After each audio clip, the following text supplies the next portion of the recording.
Back folks, we got another video right here.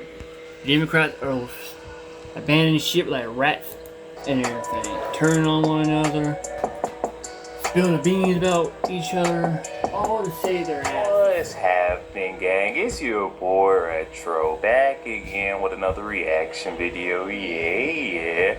Today we got another huge update. Now you guys can probably already tell that it is going down. Just by that title alone, you guys are definitely gonna want to check this one out. So we're seeing a major plot twist coming in the whole Biden auto pen scandals. We got former top officials for the Biden administration like KJP coming forth and spilling the beans on everything that was going on behind the scenes, guys. I'm excited to get into it, so we're not straight into it. All I ask that you guys please hit that like button, hit that subscribe button, and without further ado, let's straight into it, folks. Check this one out. Well, we think we know it was his inner circle, and Nira, our witness from a few days ago, she told us who the inner circle was.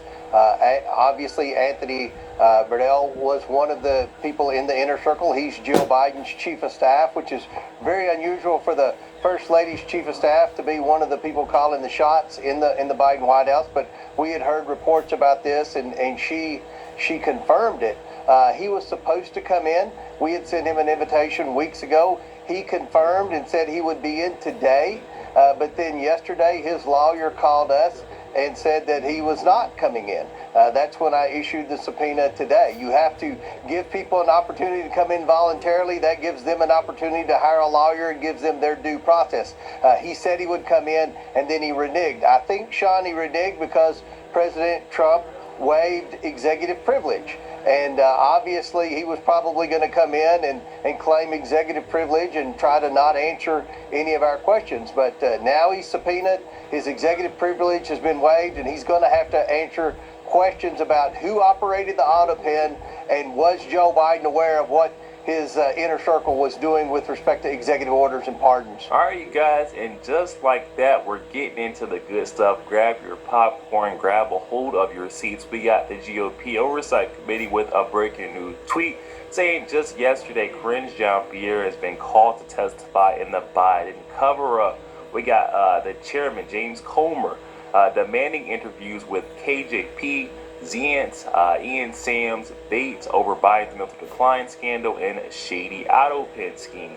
The cover-up is unraveling and the truth will definitely come out. As we can see here, that former White House press secretary, Karine Jean-Pierre, as we like to call her around here. You'll never hear me call her Karine because she was just so cringe when she got behind that podium. Then we got the former White House chief of staff. This is Jeff Zients, also being called or subpoenaed to testify. We got Ian Sams, the former White House Office of Counsel to the President, being called. And then we got the former White House Deputy Press Secretary, Andrew Bates, also being subpoenaed and called to testify. Boom, bow. Can't wait to see what comes of that. We just seen Nira Tan and a couple of her associates from the former Biden White House being called to testify. We heard James Comer letting us know that she keyed us in on who those prominent figures were within his inner circle. So we're definitely going to get to the bottom of this, the meat and potatoes. And then just like that, we got House Oversight Chairman, Representative James Comer, with another bombshell update, tweeting out saying, as we aggressively investigate the cover-up of Joe Biden's decline and the unauthorized use of the auto pen, I am now demanding more former Biden staffers come before Congress. And then he lists the list of four individuals: Karine Jean-Pierre, Ian Sams, Andrew Bates, and Jeff Zients, saying that Americans deserve answers. We can see the subpoenas right here for typed out very nicely for these former fraudsters. They knew what was going on behind the scenes. Now it's just going to be up to them, whether they want to, save their hide, or if they want to go ahead and, go to jail for the Biden cover-up scandal. But I don't know. Knowing what we know now about Karine Jean-Pierre, that former White House press secretary, she already came out with a book, about Biden, how his decline, how he was slipping within the White House. So I wouldn't be surprised if she want to save herself a little jail time and just go ahead and write him out, seeing as she says she's not even in the Democratic Party anymore. And you guys already know what they say: when it rains, it pours. It is surely pouring down on those former Biden officials, the Biden regime. We now have Senator Eric Schmidt with a breaking news tweet saying that he just took a first of his kind act on the Biden auto pen cover-up scandal. Quote, he is saying, using my authority as chairman of the subcommittee on the Constitution, I have submitted a special access request to archivist Marco Rubio to obtain sealed documents. It says that it may blow this whole thing wide open. Okay, and what's he requesting? Looks like he is requesting a presidential incapacity. Senate Republicans are seeking paper trail of Biden's auto pen use. Oh my goodness. Oh my goodness. And I told you guys, we're going to get to the bottom of this. I mean, the very tip of the iceberg stuff when they call it the first 4 witnesses in. Now we're getting to the nitty gritty. It's going to be a whole bunch of finger pointing until we get to the bottom of it. Who actually was in charge and who actually was abusing that auto pen. I can't wait to see it. Can't wait to see it. Meanwhile, we got President Donald Trump in the White House in the press briefing room lighting it up. Check out what he's doing to the reporters, almost teasing them to keep going. Something you would have never got with old Joe Biden. By the way, so many questions. Should we keep this going, Pamela? This is the opposite of Biden. Biden would take a half a question and he'd leave without answering it. Go ahead. You tell me when it gets boring. By the way, so many.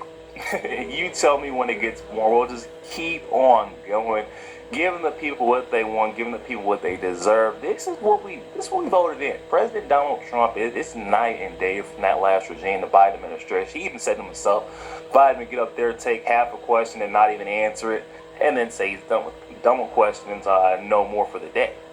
Whereas President Donald Trump, he's got these, that's the best part about this clip right here. These are our liberal mainstream media reporters begging Donald Trump, like, please, let me get another question in. They love this guy. I mean, they finally bought in. You can see it by the amount of hands that were raised in the room. I mean, look at them.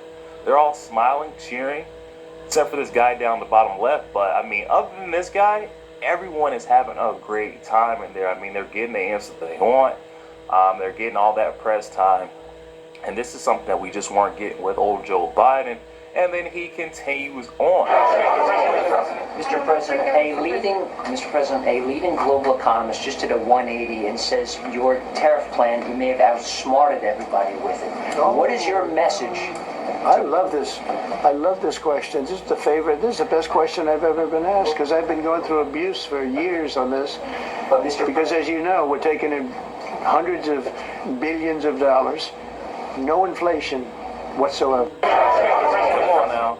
Now you gotta remember, this is praise coming from liberals, the liberal reporters, liberal mainstream news. I mean, these media outlets, we were not seeing that just a couple months ago. They were all questioning, skeptical about Donald Trump's tariffs on these other countries, and if he was actually going to bring us to an equal playing field in respect to that. But you're seeing Donald Trump bringing in hundreds of billions of dollars tax-free.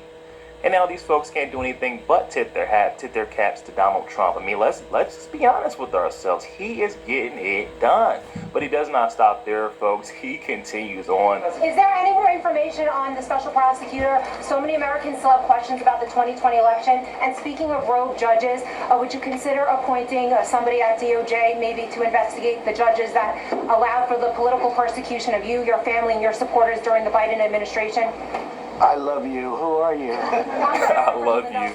Well, it's just a very nice question. And it's not a setup. I have no idea who you are, but I appreciate that question. All I can say is we're not here for that. I hope so. I hope they're doing the thing because that election was rigged and stolen, and we can't allow that to happen. You know, a lot of people tell me, sir, you just won the greatest election in the history of our country. You won in numbers that won all 7 swing states, won the popular vote, won everything. Sir, go on with your life. And many people that say that, good people, friends of mine, then you have people that say that same thing, go on with your life, but you have to find out what happened because you can't let that happen again. Look at what this lunatic did. Look at what he did.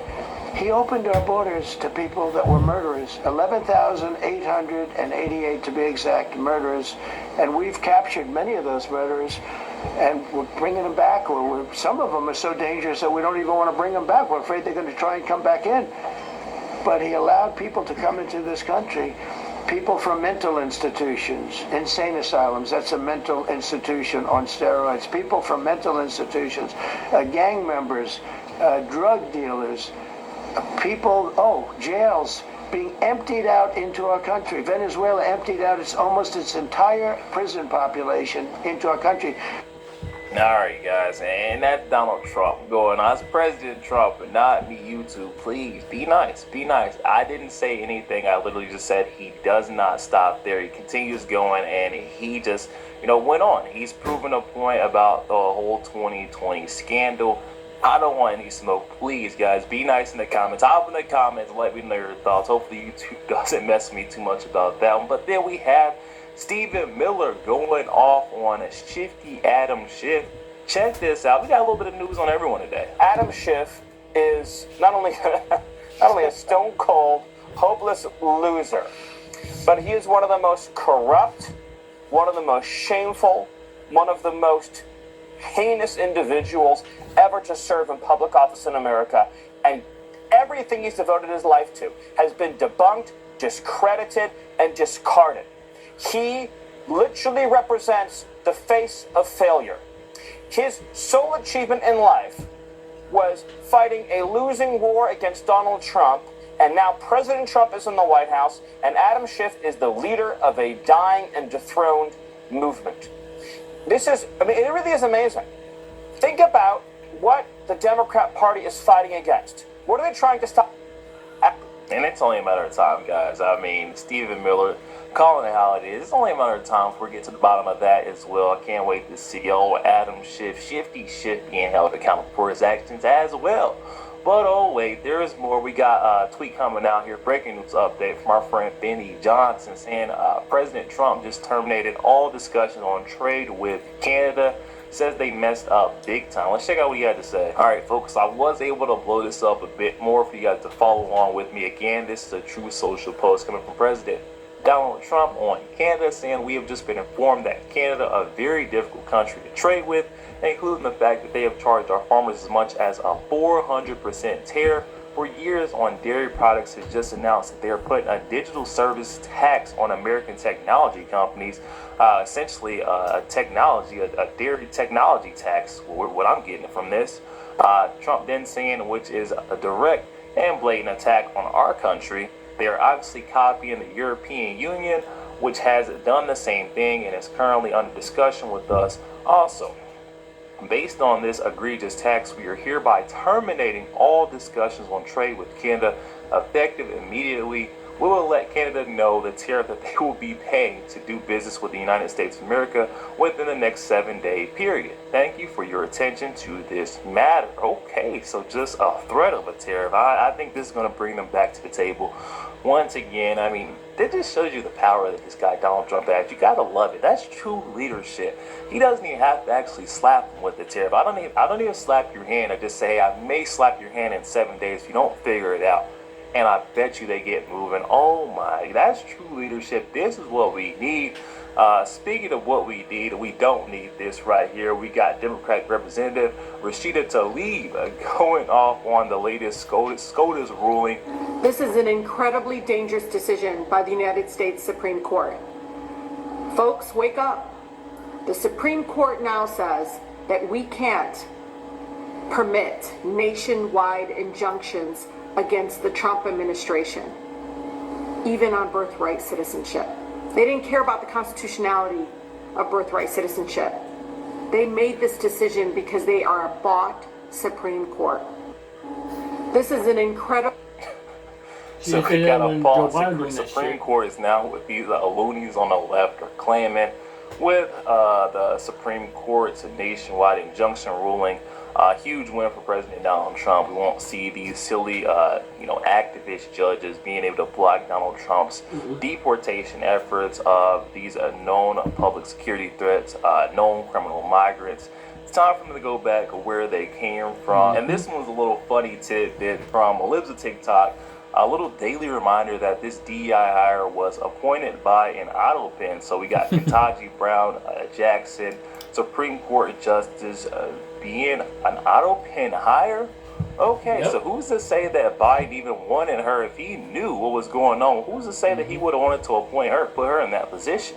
I mean, she was appointed by the auto pen. maybe we should go back and investigate a little bit more, dig into who actually signed that, or who put the auto pen to use, and if she should be serving in that seat as Supreme Court Justice. Yo, there we have it, guys. Oh my goodness. I told you guys, I warned you. Get your popcorn hot and ready and grab a hold of your seat, because this is going to be a wild ride. We're just tip of the iceberg still. I still believe there is so much more to come as far as this whole Biden auto pen scandal. We're going to be covering that all right here with your boy Retro Steph. Guys, definitely hop in that comment section. Comments are open, and I'm excited to hear what you guys are thinking on this one. Also, make sure you guys please hit that like button, hit that subscribe button. If you enjoy more content like this, catch you guys on the next one week.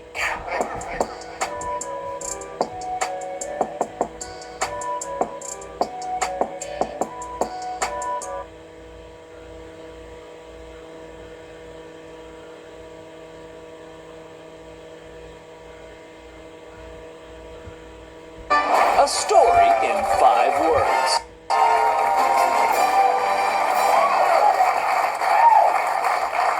Alligator Alcatraz for illegal aliens.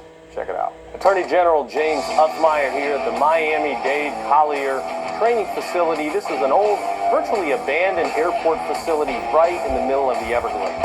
The governor tasked state leaders to identify places for new temporary detention facilities. I think this is the best one. As I call it, Alligator Alcatraz. This 30 square mile area is completely surrounded by the Everglades.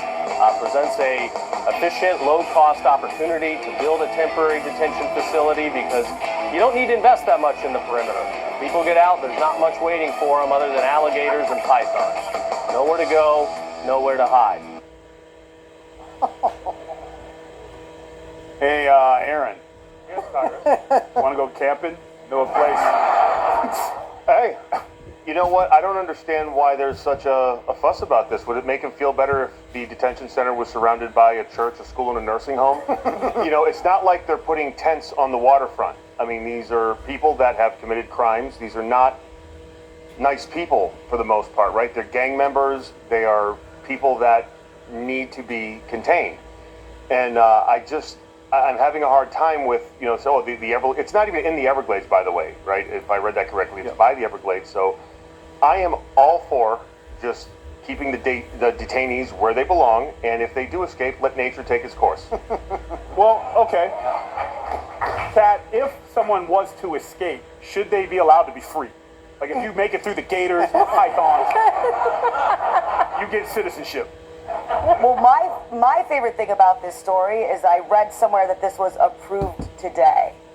Yes. By the federal government, which, like, imagine there's kind of a lot going on. And imagine being like, hey, so alligators, and people are probably just like, yeah, okay. You know, it's crazy. I like today to be like, listen, they kept the meeting. Whoever it was kept the meeting. I feel like this meeting started with a pound of weed. You know what I'm saying? Like, they were just like, hey, what if we?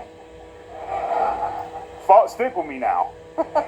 Put detainees by the Everglades with the alligators and the pythons. And another guy was like, that really works. I guess I'll pass it to you here, Joe. Yeah. But what about the people who are concerned that this is giving the alligators and pythons bad habits towards people?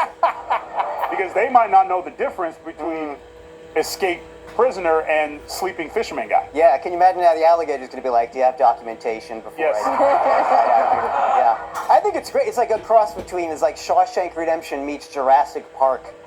Yes. Together. It's great. I think they should have the whole facility should be staffed by scary animals. Oh, nice. Like the guard should be the grizzly bears, and you come in and you get frisked by like an evil squid or something like that. But this is the most Florida possible solution to it. It shows you why Florida is the ultimate F around, find out state.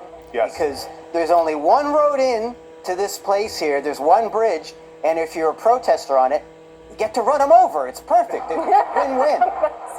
Now, again, Florida comes up with this great idea. And for other states that don't have gators and pythons, what could they do? So just not Florida just capitalizes on this market. But this actually I thought about, because this must be hard for Governor Landry right now, because he was the Attorney General of Louisiana, and they just had 10 bad prisoners get out in New Orleans. And I'm like, he's probably sitting there like, why wasn't I thinking about alligator boats? Yes. This could have been an answer, because Louisiana, this can't be the case. Still, I think that what we should do is put all prisons and detention centers in the South. We in the North will just live without criminals, and you guys can just have alligator moats around all these places. We'll call them alligard. There you go. Yeah. And that creates sounds a lot of like a medical a lot of opportunities for alligators who've been struggling economically. With the leather not being as popular as it used to be, and no one likes to eat alligators. Well, I do. You do. Well, Tasty. it tastes like chicken, so just eat chicken. What about Yeah, you? stop eating them. Yeah. Let them guard us. Yes, there you go. We didn't know it, but on that day, politics changed forever. And it may be the most monumental TV moment ever, at least since Evel Knievel jumped over the cast of The View. But there, Trump was blunt, harsh even. We never heard someone state our problems so clearly. He wasn't like the old politicians. Sure, he'd call Rosie O'Donnell a dog, but he wouldn't eat one or strap one to a car. Like those two guys, in case you don't remember. All right, fine. And when the media saw it, they deemed him a clown. But it turns out they were the ones wearing red noses, giant shoes, and shoveling elephant. I'm just really happy right now. A billionaire vanity candidate taking the escalator to the White House. We better be ready for the fact that he might be leading the Republican ticket next. I know you don't believe that. It's like I can't tell if this is politics or if this is just PR from a celebrity. Do you have any doubt that this is anything more than a carnival show? Which Republican candidate has the best chance of winning the general election? Of the declared ones, right now, Donald Trump.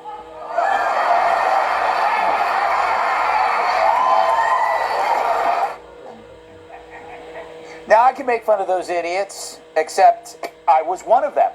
I, too, was taken aback by Trump. I wasn't used to such honesty from a politician.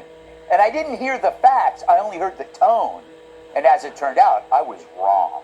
He was just stating the truth everyone else was too afraid to say. When he said Mexico was allowing criminals into our country, people called him racist. He wasn't. He was just right. But more than right, he saw the future, and it was a three-part tragedy. Part one came the warning. Part two came the invasion. And part three, the separatist revolt.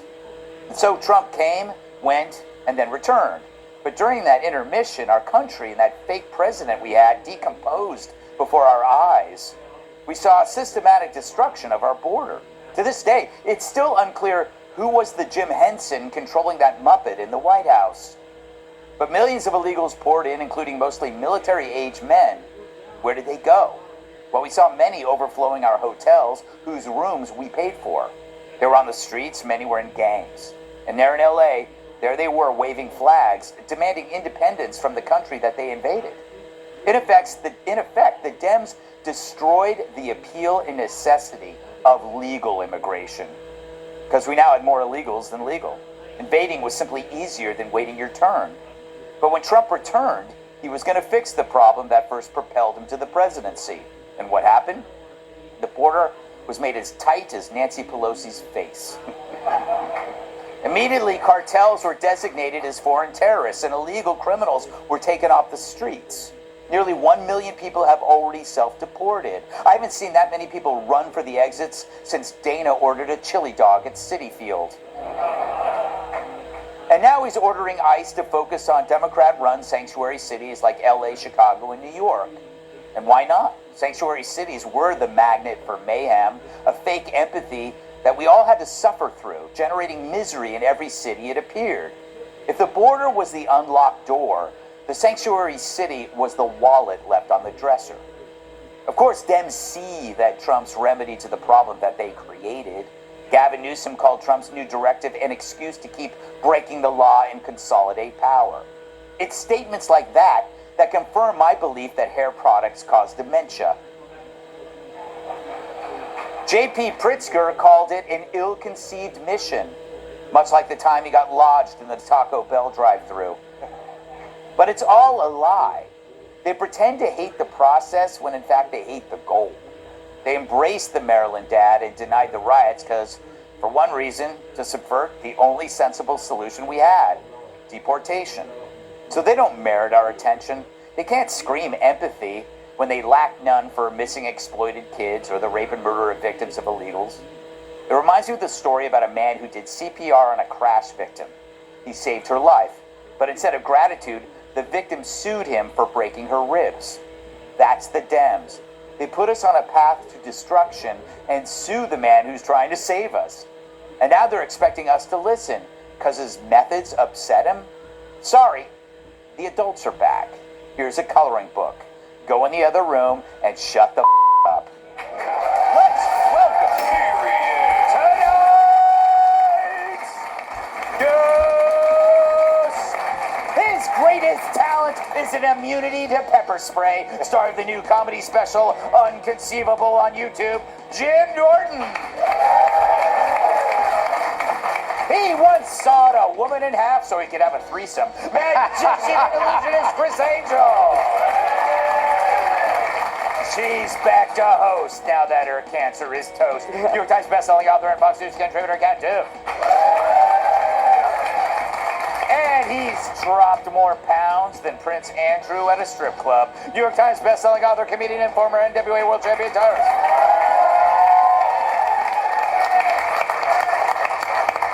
Jim, you're legendary at getting people to self-deport your shows. You know, Greg, that would have been so much nicer if you stopped after legendary. What do you make of these self-deportations? Is that kind of what Trump's initial gift is that he creates the atmosphere to incentivize leaving? Yeah, but I mean, he's right. If people are here illegally, they should just go and then come back legally. It's not a crazy thing to expect. And the thing that's appealing about him to people is he's unscoldable. There's something about Trump that people like the things that would break politicians back. They say something wrong and people like, that was upsetting, and they're like, oh God, I'm sorry. And he just won't break. There's something about that was really an attractive quality. And I think that Democrats never understood why people liked him, so they underestimated him, and then they underestimated him again. They didn't understand that there wasn't a bunch of dummies who don't know anything who are just voting for a bombastic guy. It was that they hate all of you. All of these people who are currently in these situations and politicians they hate. So that they like him by default. Do you understand what I mean? Yeah. I think personally I was jealous because I had been talking about being too politically correct and all of these things, and he kind of did it in a bigger way, and it was like, damn him. He did it live on the news when there was polls and he was looking for votes, and he just said what he wanted to say. Yeah. And if you like it, you like it. Like the John McCain thing, he survived that. Yeah. That was a big one, and people are like, oh, it's going to hurt him. It didn't hurt him. I thought that would end it. Didn't at all. Chris, did you when Trump first came down the escalator, did you immediately get it, or were you like me who was like, wait a second? I didn't know exactly if it was a PR stunt or not, but Trump is loved, hated, but never ignored. Yeah. So you think about pre-president, he's out there, he's doing, The View 18 times, rubbing elbows with Whoopi and the Clintons and Al Sharpton, and then he becomes president, and then life is death without change. Everybody pivots. And it's because, he's like a magician, if you think about it. Yeah. Because, a magician, when I came out, they all had tuxedos on. No one looked like this. No one did the things that I did. And he wasn't a politician. So he came out and just took back the curtain and exposed what, Washington and what the government and what bureaucracy really looked like. And I think a lot of people are in fear of their livelihood because it's a deep state. Yeah, you're saying you're the Donald Trump of magicians. Well, you said that. Yes. Is that like build a curtain? That was I do not deserve applause for that, Kat. I do not deserve applause, but I'll take it because I'm a sad, needy person. You said it, not me. Yeah. Don't you agree in some ways that this whole problem with the border has made legal immigration worse? because we've forgotten all of these people that are trying to get in? Yeah, well, I think that that's really sad. I think there should be an easier path for people to come here legally, people who want to work, people who want to contribute to the economy. I also think that I was someone who didn't get it. I mean, if you would have gone back 10 years and we'd be sitting here today talking about President Trump 10 years later, I would have been like, get the out of here. There's no way. Yeah. But I think that a lot of those people that you played in that segment, they were also the ones putting him on TV. A lot of the people who later complained about him were putting him on TV. And the more that he spoke on TV, the more they were like, can you believe he said that? And I think people, what I heard from people who supported him at that time, some of the first people to support him, straight up said, I'm supporting him because everyone's against him. So they essentially turned this super rich guy into a victim of sorts and the underdog of sorts. And people kind of, I think, thought of the times they were kind of scolded by people for saying something. And it was the height of some of this cancel culture of you say the wrong thing and then you're a bad person. And I think that made him, nobody saw it coming that it was going to make him more popular.